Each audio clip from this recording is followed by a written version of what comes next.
If there's one sauce that has a reputation for being difficult, a sauce that strikes fear into the hearts of chefs everywhere, it's Hollandaise.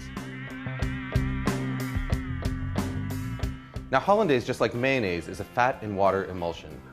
Normally when you mix together fat and water, the fat's going to separate and float on top of the water in a greasy layer.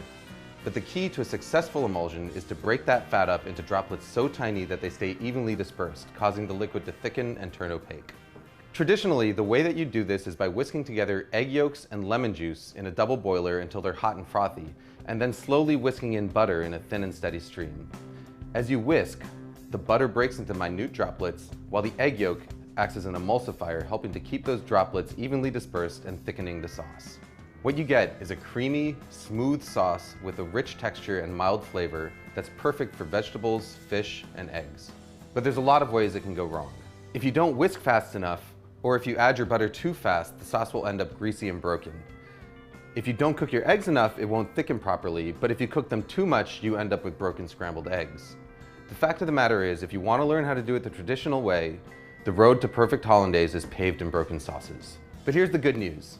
There's an alternative method that is completely foolproof, produces a Hollandaise that's every bit as good as the traditional version, and takes about a minute start to finish.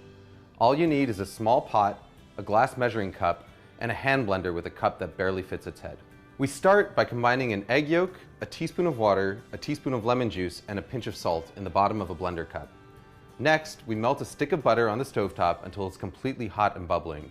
It should register about 220 degrees Fahrenheit with an instant read thermometer. Pour that butter into a glass measuring cup. Now all we've got to do is stick the hand blender into the cup, start it running, and then slowly drizzle in our butter. As the hot butter hits the eggs, they start to cook.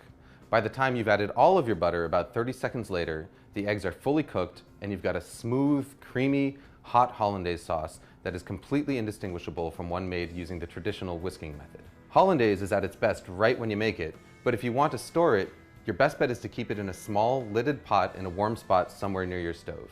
Just make sure that you use it within a couple of hours. Food Lab signing out.